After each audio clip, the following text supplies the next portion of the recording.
Jesse Ridgeway was a content creator on YouTube who created his channel in late 2006. I'm going to be calling him Ridgeway for the rest of the video, just so you know. Ridgeway gained notoriety on YouTube for the Psycho Family series on his channel. If you were watching YouTube in 2014, you have definitely heard or have seen this series. A while after that series kinda died out, Brian Spitz, an actor from Los Angeles, and who is actually in some of Ridgeway's videos, sent Ridgeway an email in November of 2016. In the email, Spitz introduced a new idea where they could create an app which would pretty much be a better version of YouTube. On the app, you would be allowed to post things like edgier content, which would get monetized, unlike YouTube.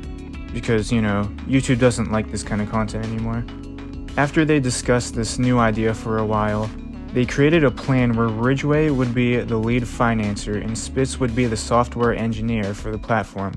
Soon after this, the app StoryFire was announced on Ridgeway's Twitter on April 10th, 2017, and the app was officially launched on the App Store exactly 3 months later on July 10th. On the app, you can post videos, which you couldn't actually do until you submitted a Google form that gives you that access to do so. You could write a story, which would be pacing paragraph by paragraph every time you touch the screen. And lastly, you can make a social post, which is pretty much the same thing as making a Twitter post. So the app was pretty much a cross between Hooked, YouTube, and Twitter, all conjoined into one app. There was also a currency used on the platform called Blaze, which is earned by getting views from people tipping you or just from being active on the app.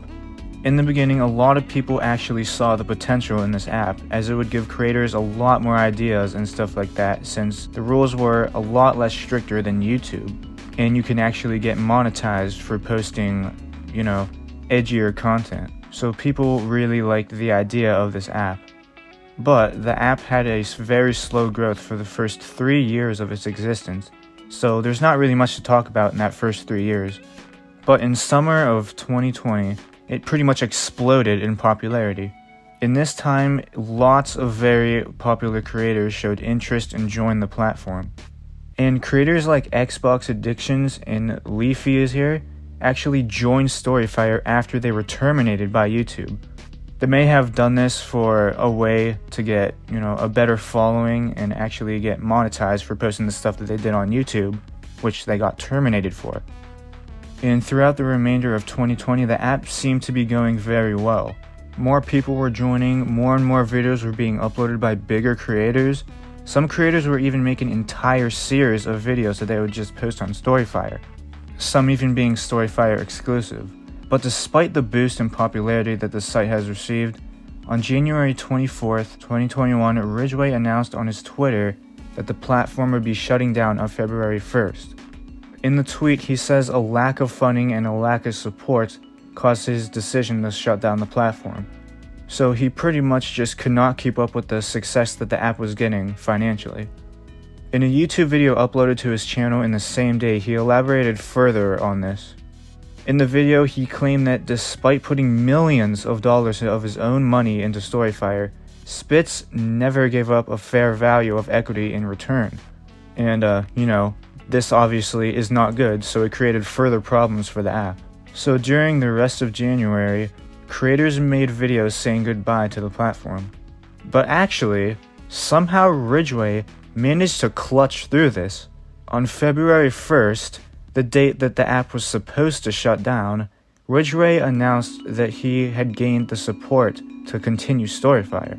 So the app didn't actually have to get shut down on February 1st after all.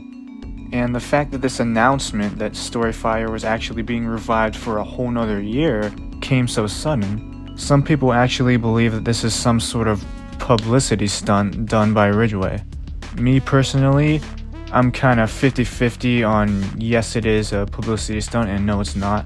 He did release some stuff on StoryFire, so I don't really know if the video is staged or not. That's up for you to decide. I'm not going to tell you what to think, so yeah. And that is the full history of StoryFire. So far, at least.